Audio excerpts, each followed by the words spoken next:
kesehatan dan lain-lainnya.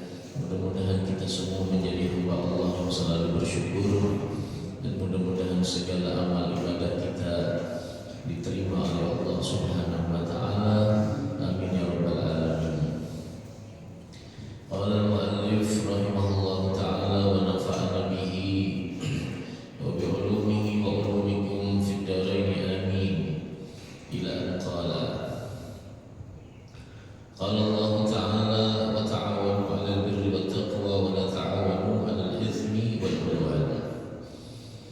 Wa 'an Ibnu Mas'ud radhiyallahu anhu qala Rasulullah sallallahu alaihi wasallam la yuballighuni ahadun min ashabi an ahadin syai'an fa inni uhibbu an akhruja ilaykum wa ana salimus sadri. Rawahu Abu Dawud wa Tirmidzi.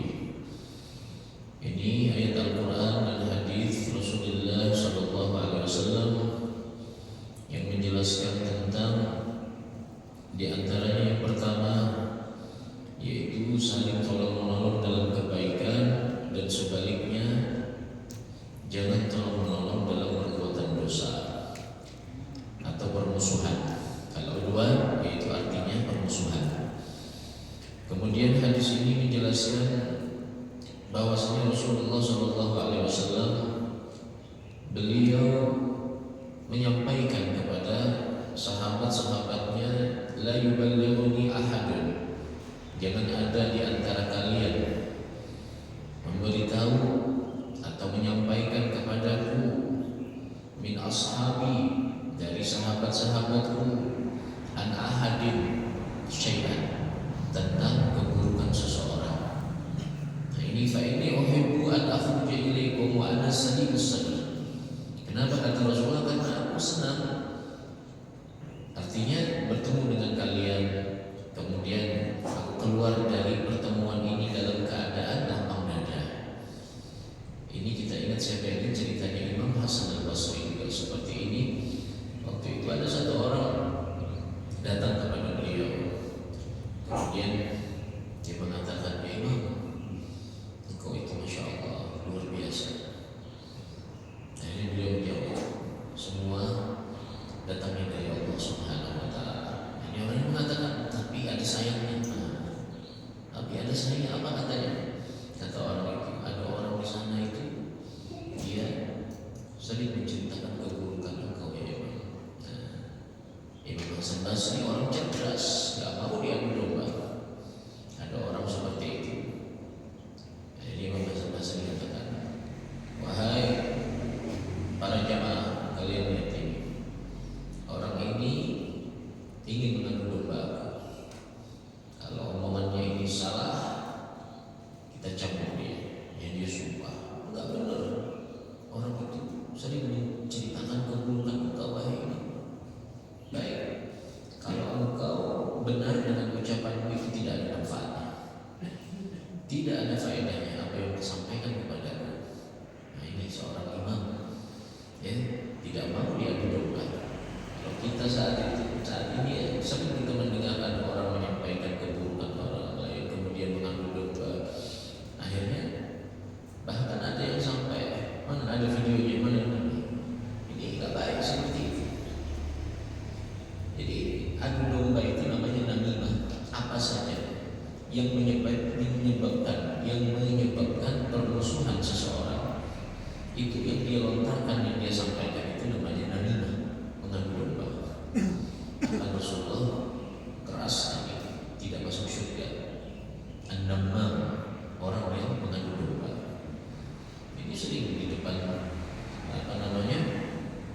kenyataan kita sendiri. Banyak kadang-kadang namanya mulut, namanya lidah ini kada terasa. Kita melihat seseorang kemudian sampaikan si A dengan si B. Akhirnya si B ini gak suka sama si A. Gara-gara siapa? Gara-gara kita itu tadi ngomong. Nah ini juga termasuk an-namam, orang yang mengadu domba. Makanya di sini Rasulullah SAW beliau mengatakan kepada para sahabatnya, jangan kau ceritakan keburukan orang lain kepadaku. Wa ana, kata Rasulullah, fa inni uhibbu an akhruja ilaikum wa ana salimus sadr, supaya suzon sama orang lain. Jadi kalau ada orang ngadu-ngadu tentang keburukan saudara kita, jangan dipublis. Itu adalah upaya iblis dan syaitan membuat hati kita itu keruh. Apa manfaatnya? Dia menceritakan keburukan saudaranya kepada kita. Tidak ada manfaatnya. Yang ada cuma menimbulkan dosa.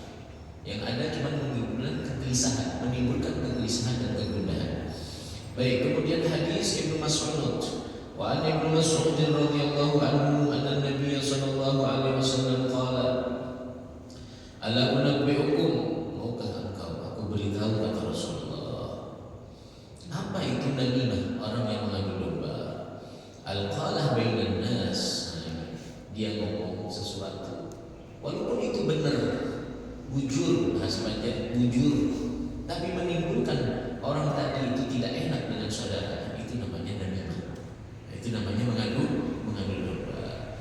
Itu sebabnya waktu Rasulullah lewat di kuburan itu, beliau mendengar yang di dalam kubur itu lagi disiksa. Akhirnya Rasulullah mengumpulkan para sahabat pada saat itu.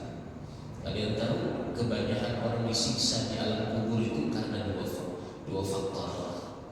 Nah, di antaranya apa? An-namimah, orang yang mengadu domba. Nasallallahu al-afiyah. Kemudian daripada hadis baginda Nabi sallallahu alaihi wasallam yang datangnya daripada Abu Hurairah radhiyallahu anhu, wa an Abi Hurairah radhiyallahu anhu anna Nabi sallallahu alaihi wasallam qala: "Kafa bil mar'i kadiban." Cukup seseorang itu dikategorikan pembohong. An yuhadditha, dia bercakap-cakap, dia ngomong, bikulli ma sami'a, setiap apa yang dia dengar dia sampaikan kepada orang. Dia melihat sesuatu nanti disampaikan lagi kesimpulan. Nah, ini kata Rasulullah, orang seperti ini masuk dalam kategori kadiban, orang yang berdusta, orang yang pembohong. Kenapa? Karena tidak semua apa yang kita lihat itu sesuai dengan realita, sesuai apa yang kita dengar, tidak sesuai dengan fakta yang ada.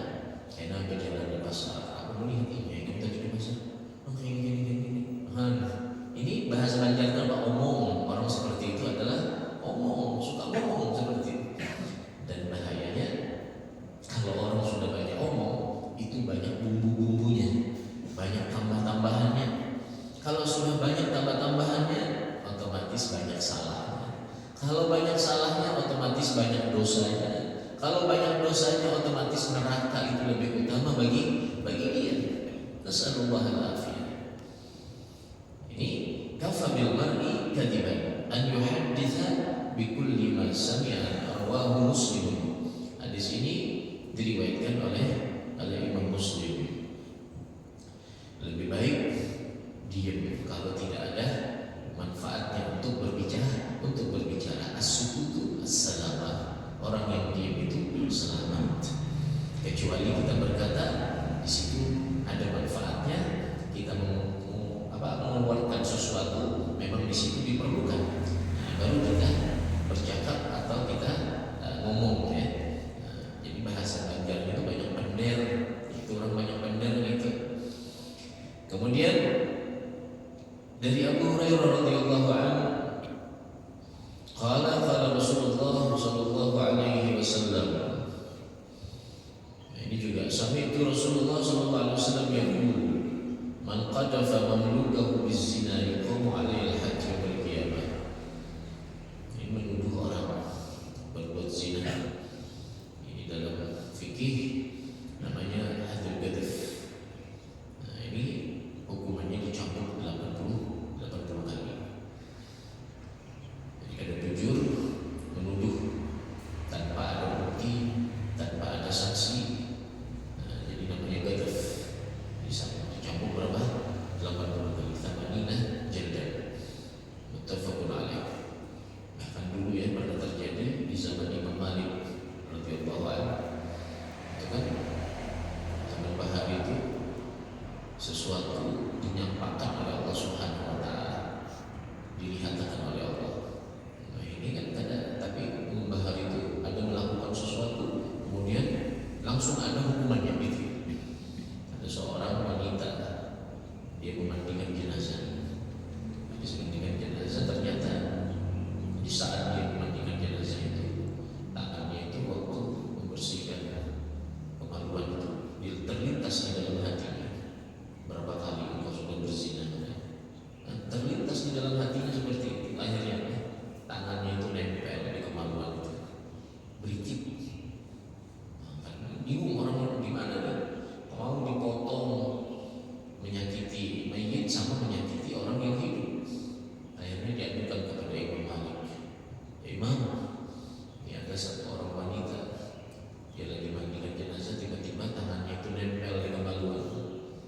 dan tidak bisa dilepas.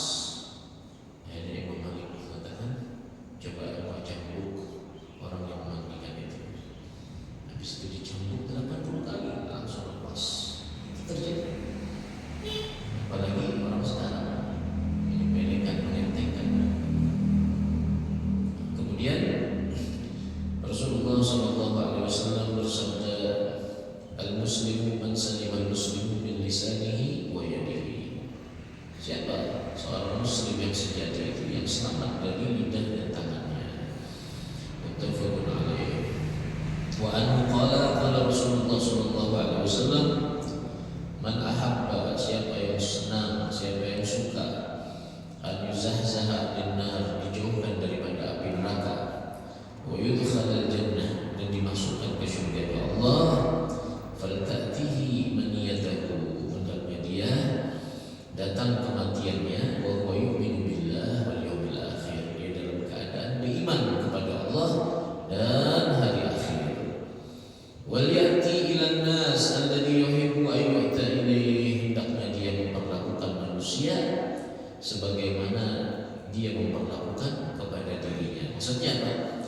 Dia senang diperlakukan baik, maka orang lain juga dia perlakukan seperti itu. Ini kata Rasulullah, orang tadi ingin dijauhkan daripada neraka dan dimasukkan ke surganya Allah Subhanahu wa ta'ala. Nah, ini makanya kita tidak ada yang mustahil bagi Allah. Orang yang di atas diturunkan ke bawah, yang di bawah diangkat Allah ke atas. Seperti cerita Imam Ghazali itu kan, ada orang kesian, dia fakir miskin dalam kondisi darurat, datang ke rumah orang kaya. Ternyata suami istri ini habis menikah, baru menikah. Kemudian yang istri ini orangnya pemurah, yang suami orangnya bakhil, pelit, kikir. Gak tega istri ini melihat ada orang pengemis kesian, dia masuk ke dalam rumah, diambilkan makanan, diambilkan minuman. Yang laki melihat, kenapa kamu jurunginya? Aku mau mencari. Kata yang istri, kita sesama manusia, masa kita biarkan saudara kita hanya sehari kamu. Sampai akhirnya yang laki itu mencaci si fakir miskin tadi, sakit hatinya, sedih, pulang. Akhirnya dengan izin Allah Subhanahu wa ta'ala, 1 bulan, 2 bulan dia berkeluarga tidak harmonis, yang mengakibatkan perceraian, berpisah. Dua lagi pilih tadi, karena yang istri tadi istri yang soleh, istri yang baik, sedangkan yang suami tadi bakhil. Dia tak tahu lagi kemana perginya suami. Yang si istri ini karena dia orang baik, ada yang menginginkan dia lagi dan dia menikah. Itu cerita dalam kitab Ihya Ulumuddin itu ada disebutkan. Akhirnya seperti setiap kala sebelumnya, dia duduk di depan teras suami istri. Dia sudah menikah lagi si istri tadi dengan suami yang baru. Tiba-tiba datang lagi seorang fakir miskin, fakir miskin. Istri tadi masuk lagi ke dalam kamar, ke dalam rumah, ambilkan makanan, ambilkan minuman. Enggak tega melihat fakir miskin tadi. Nah, suami yang kedua ini adalah suami yang pemurah, tak sama seperti suami yang pertama. Kata yang suami, tambahin lagi, beri ini kesian. Alhamdulillah, senang si fakir miskin tadi, senang. Tiba-tiba nggak sengaja waktu sudah mau pulang, dia pakai topi, topinya itu kebuka. Nah, si istrinya melihat mukanya dia. Kemudian si istri tiba-tiba histeris, nangis masuk ke dalam kamar. Bisa sakit orang laki, ada apa ini, ada apa? Tadi aku nggak ada melarang, suruh tambahin lagi barinya. Ada apa sebabnya? Ini si istri tadi mengatakan, dia tahulah siapa pengemis itu tadi. Ada tahu siapa dia. Tadi pas dia mau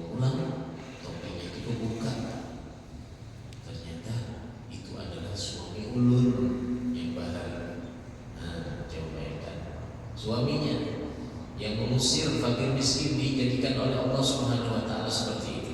Jadi pengemis saja. Baik, tenang lagi, ingatlah aku di sini. Kata aku adalah pengemis yang diusir oleh suami jomblo. Ini makanya kita di hati ini jangan sampai ada ihtiqar kepada saudara kita. Nanti mungkin masa lalu orang lain, wah baharinya kalau bina iya benar ya, wah ini bina alim, bina sembahyang bahari ada tujuan. Jangan suka mungkin masa lalu orang lain. Jadi gak baik. Mungkin masa lalu orang lain. Siapa yang menjamin kita? Apakah kita ada kepastian masuk surga? Tidak ada. Semuanya itu dengan ketulusan hati dan keikhlasan hati, sehingga Allah bukakan pintu rahmat seluas-luasnya dan selebar-lebarnya. Ini Rasulullah SAW menjelaskan, wal ya'ti ilan nas alladhi yuhibbu an yu'ta ilaihi, rawahu Muslim. Wa qala Allah Ta'ala, innamal mu'minuna ikhwah. Sesungguhnya sesama muslim, sesama orang yang beriman itu adalah saudara, ujar Allah. Jadi saudara kita semua sesama, selama dia itu orang itu Islam, orang itu beriman, itu adalah saudara kita. Makanya jangan sampai kita meremehkan atau sampai menggunjing saudara kita, kemudian seakan-akan kita yang lebih baik daripadanya. Ya, semuanya ini adalah bersaudara. Rasulullah menjelaskan seperti apa bunyan, yaitu seperti bangunan, yashuddu ba'dahu ba'dha, yang saling menguatkan satu dengan yang lain. Ada redaksi lain menjelaskan seperti kedua belah tangan. Apabila tangan kita sakit, sebelah kiri tangan kanan ikut membantu. Nah, itu seorang mukmin seperti itu, bukan cuek, bukan. Bahasa kita dari tahun ada. Ini bukan umatnya Rasulullah seperti itu. Jadi umatnya Rasulullah itu adalah bersatu, kemudian satu dengan yang lain, saling merasakan apa yang dirasakan oleh saudaranya. Al-mu'min yafrah bi farhi akhi. Seorang mukmin itu gembira dengan gembiranya saudaranya. Wa yahzan bi husni akhi, dan sedih apabila saudaranya dalam keadaan sedih. Itulah yang diajarkan oleh Nabi Muhammad SAW. Makanya ada orang yang ibadah, ternyata orang ini min ahli nar, penghuni neraka. Kaget para sahabat. Orang ini ahli ibadah, kenapa kata Rasulullah dia termasuk orang penghuni neraka? Ternyata apa? Mulutnya tidak diam, menyakiti orang lain. Dan sebaliknya ada orang yang ibadahnya biasa-biasa saja, tapi kata Rasulullah orang ini min ahli jannah. Yang sudah kita ceritakan seperti yang terjadi kepada Abu Bakar itu kan, di antara yang diceritakan oleh Rasulullah. Ternyata apa itu? Karena kebersihan hatinya tadi, lapang dadanya hatinya tadi, sehingga dia mendapatkan rahmat dari Allah dan dimasukkan ke surga Allah Subhanahu wa taala. Kita ingat hadis Rasulullah, inna abdal ummati la yadkhuluna al-jannah bi kathratis salati was-shiyam wa inna ma yadkhuluna al-jannah bi salamatis sudur wa sakhawatin nufus. Apa kata Rasulullah? Mereka para kekasihku itu, para wali-wali Allah, mereka masuk surga itu bukan karena banyak sholatnya, banyak puasanya. Mereka sholat, puasa luar biasa. Kita gak bisa menandingi sholat mereka, puasa mereka. Tapi kata Rasulullah bahwa inna ma yadkhuluna al-jannah, yang menyebabkan mereka itu masuk surga apa? Bisalamatis sudur, lapang dada, wa sakhawatin nufus, jiwa yang tenang, yang baik kepada siapapun, tidak ada perasaan iri dengki, tidak ada merasa dirinya lebih baik, tidak ada sangka buruk kepada orang lain, sehingga orang tersebut menjadi kekasih Allah Subhanahu wa taala. Dan sudah kita baca pada hadis yang pertemuan sebelumnya itu, di antaranya nanti di hari kiamat itu satu-satunya amal yang diterima oleh Allah Subhanahu wa taala apa itu? Illa man atallaha biqalbin salim. Orang yang datang menghadap Allah Subhanahu wa taala dengan hati yang bersih. Bukan dengan banyak ibadahnya, bukan dengan banyak sholatnya segala macam, tetapi yang diterima oleh Allah adalah qalbin salim, hati yang bersih. Bahkan yang ngeri sekali itu dikatakan oleh Rasulullah SAW, haula'il muflisun. Manil muflis, orang yang bangkrut. Akhirnya ada yang menjawab, man la dirhama wala dinar. Orang yang tidak punya dirham dan punya dinar. Tidak, kata Rasulullah. Orang yang bangkrut itu apa? Orang yang beribadah, orang yang datang dengan ibadahnya, dengan sholatnya, tetapi apa? Syakama kata, dia mencela si fulan, dia menggunjing si fulan, sehingga apa? Dosa orang itu dilemparkan kepada dirinya, dan pahalanya dia diberikan kepada orang yang dia gunjing, kepada orang yang dia cela. Nah, ini pernah terjadi sama seperti Imam Hasan al-Basri tadi yang sudah saya ceritakan. Ada satu orang juga datang waktu beliau selesai majelis, tiba-tiba ada orang lagi datang kepada beliau, ya Imam begini, ada orang tidak suka dengan engkau, ya Imam begini. Akhirnya beliau menyuruh mengambil manisan kayak di Arab tuh kayak ada manisan nampan gitu, kayak agar-agar nampan. Ujar Imam Hasan al-Basri, tolong kasihkan ini kepada dia, ini hadiah untuk dia. Kemudian ini berikan duit ini untuk dia. Loh, kenapa begitu Imam? Padahal dia sudah mengunci engkau dan dia sudah memviralkan engkau itu orang jahat segala macam. Padahal dia sudah berbuat kebaikan itu. Kenapa? Karena kata Rasulullah, orang yang mengunci, orang yang menyambati kita, itu dia memberikan kebaikan, pahala kepada kita. Nah, coba bayangkan, adalah orang yang itu? Tidak ada. Jarang sekali orang seperti itu. Nah, akhirnya Pak diberikan itu semua. Orang itu menyesal, datang kepada beliau minta maaf, minta ampun. Nah, begitu. Jadi yang namanya kesabaran, ada kan pepatah yang sering kita dengar, sabar itu ada batasnya, itu salah. Sabar itu tidak ada batasnya. Innama yuwaffas sabiruna ajruhum bighairi hisab, tanpa ada batas. Sabarnya ada batasnya, itu salah. Orang sabar tidak ada batasnya. Bahkan Allah sendiri membalas orang yang sabar itu pahalanya tanpa ada batasnya. Innama yuwaffas sabiruna ajruhum bighairi hisab. Di antaranya amal yang pahalanya itu tanpa ada batasnya, yaitu apa? Sabr, yaitu orang yang sabar. Dan kesabaran itu apa kata Rasulullah? Inna sadratil ula, ketika pertama kali tertimpa, dia bisa menahan, dia tidak emosi, dia bisa meredam amarah. Ini orang yang sabar. Dan ini dijelaskan waktu terjadi kepada seorang wanita yang dia nangis di kuburan. Kemudian suaranya itu sampai kedengaran oleh Rasulullah SAW. Datang Rasulullah bergamatan dari belakang, wahai ibu yang sabar, insya Allah semuanya ini ada hikmahnya, semua sudah ditentukan Allah. Dia marah-marah, kamu kata aku melahirkan, aku mengandung. Akhirnya Rasulullah dia, pas dia noleh ke belakang, dia malu, di belakangnya itu adalah Rasulullah. Nah, disitulah Rasulullah menjelaskan as-sabru inda sadratil ula. Orang itu dikategorikan sabar pertama kali dia tertimpa musibah, dia bisa menahan. Ini orang yang sabar. Dan memang seperti itu umumnya orang pertama kali itu tidak tahan.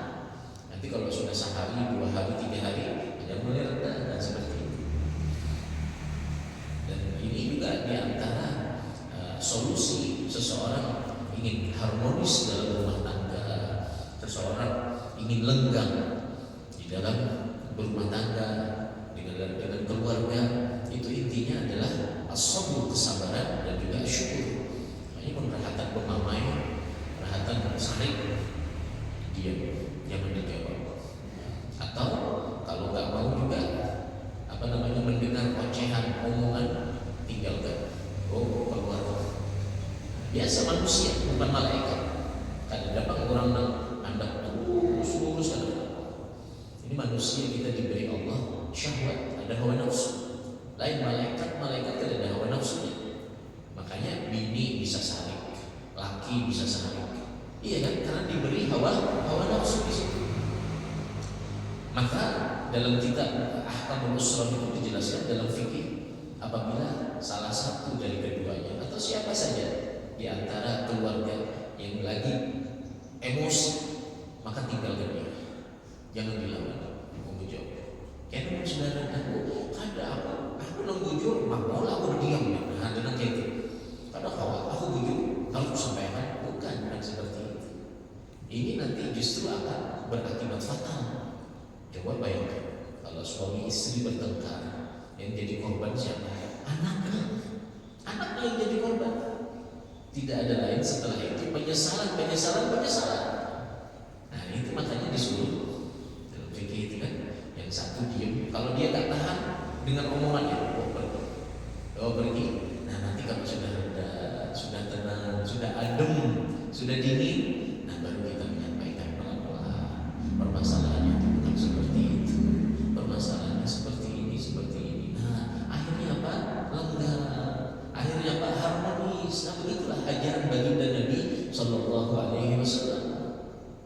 Hanya ingatkan yang terjadi kepada Sayyidina Ali dengan Sayyidah Fatimah pada saat itu. Coba lihat bagaimana didikan Rasulullah SAW. Ini namanya manusia. Akhirnya Sayyidah Fatimah disuruh, engkau minta maaf kepada suami. Coba bayangkan, nggak seperti orang saat ini mengompor-ngompori anak. Ini anak adu-adu, iya kayaknya itu. Ini orang tua tidak bijak seperti itu. Rasulullah, engkau datang suami, engkau minta maaf. Barangkali begini, barangkali dalam keadaan begini. Nah coba ya, dengan husnul dzan itu tadi, sehingga terjadilah keharmonisan dalam berumah tangga seperti itu. Ya kita ini kadang-kadang kalau masuk surga seorang anak seberatan, kalau buat Rasulullah itu masuk surga, jangan sampai kita mencemoohkan saudara kita, kemudian seakan-akan kita yang paling benar. Jangan seperti itu. Semuanya adalah umatnya Nabi Muhammad. Kita ingin semuanya kita rangkul masuk ke surganya Allah Subhanahu wa taala sebagaimana yang dianjurkan oleh baginda Nabi sallallahu alaihi wasallam.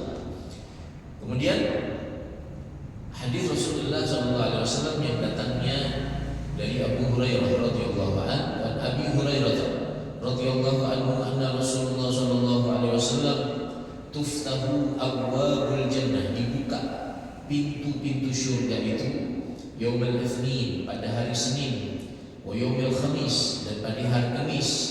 Fayughfar, maka diampuni, likulli abdin, setiap hamba, la yusyriku billah syai'an, yang tidak menyekutukan Allah, illa rajulan, kecuali seseorang, kana bainahu wa baina akhihi sana, yang ada permusuhan dengan saudaranya.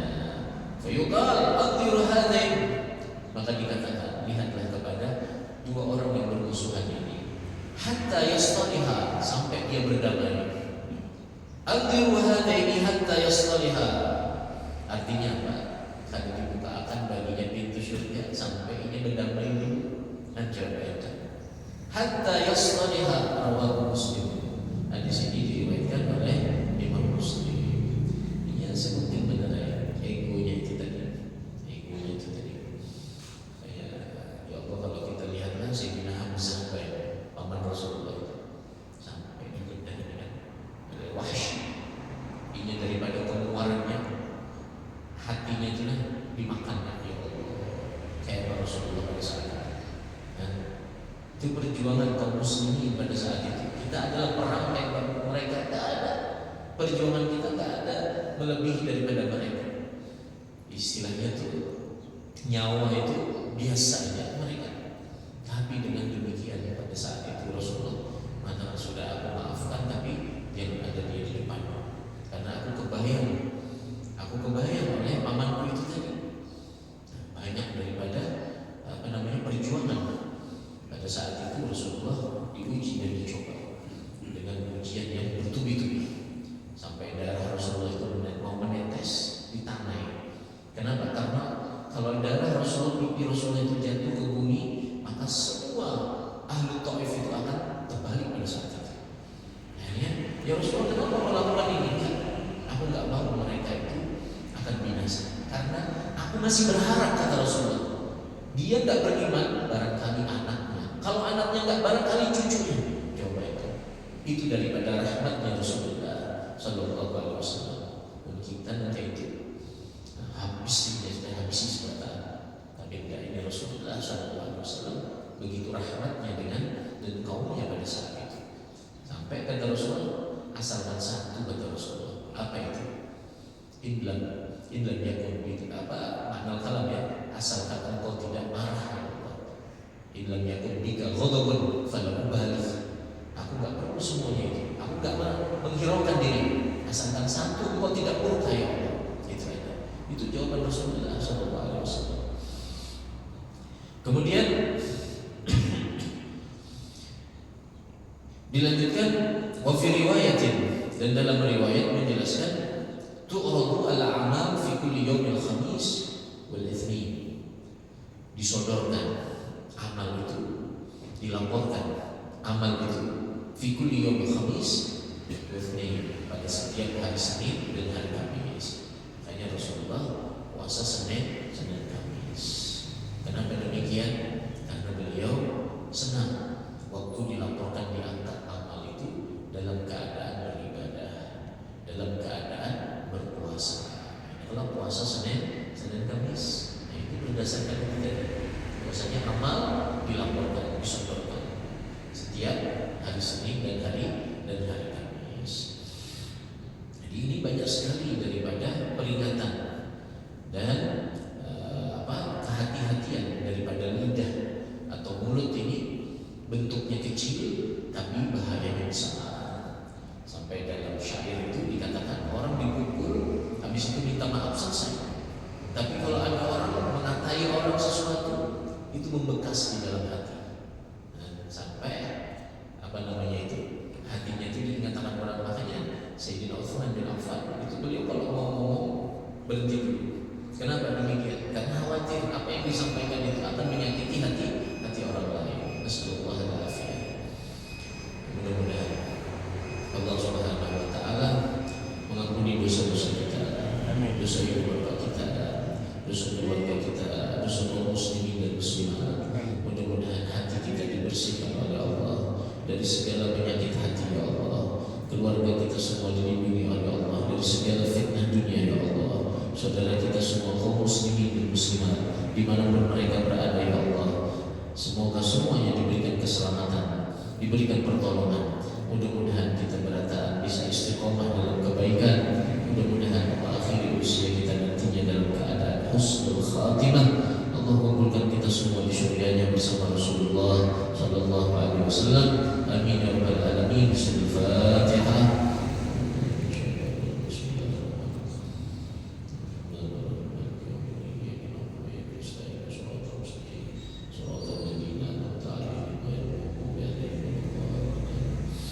Bismillahirrahmanirrahim. Alhamdulillahirabbil alamin. Wassalatu wassalamu ala asyrofil anbiya'i wal mursalin sayyidina maulana Muhammad wa ala alihi wa sahbihi ajma'in. Allahumma ij'al jam'ana hadza jam'an marhuma wa tafarruqana min ba'dihi tafarruqan ma'suman wa la taj'al fina mimman ma'ana ya Allah shafi'an wa la mahmuma. Allahumma inna nas'aluka salamatan fid din wa 'afiyatan fil jasad wa ziyadatan fil ilmi wa barakatan fil rizqi wa tawbatan qabla al-maut wa syahadatan 'inda al-maut wa maghfiratan ba'da al-maut wa najatan min an-nar wal 'afwa 'inda al-hisab. Rabbana la tuzigh qulubana ba'da idh hadaytana wa hab lana min ladunka rahmah innaka antal wahhab waj'al lana ya Allah min kulli dhiqin faraja wa kulli hammin wa bala'in makhraja. Ya Maulana ya Mujib ya Hadiran la yaghib, tawassalna ilayka bil habib sallallahu alaihi wasallam taqdi hajatina ya Allah wal muslimina karim. Allahumma inna na'udzu bika min ilmin la yanfa' wa min qalbin la yakhsha' wa min ad'iyatin la yustajabu laha. Allahumma inna na'udzu bika min al-hammi wal hazan wa na'udzu bika min al-'ajzi wal kasal wa na'udzu bika min al-jubni wal bukhl wa na'udzu bika min ghalabati ad-dayn wa qahri ar-rijal. Allahumma ya muhawwil ahwal bil halana wal muslimin ila ahsani hal. Allahumma ya muqallibal qulub thabbit qulubana ala dinika wa ala ta'atik. Rabbana atina fid dunya hasanah wa fil akhirati hasanah wa qina adzaban nar. Wa sallallahu ala sayyidina Muhammad wa ala alihi wa sahbihi wa sallam. Walhamdulillahi rabbil alamin. Allahumma salli wa sallim ala sayyidina Muhammadin sahibil busyra salatan tubashshiruna biha wa ahlana wa awladana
آمنوا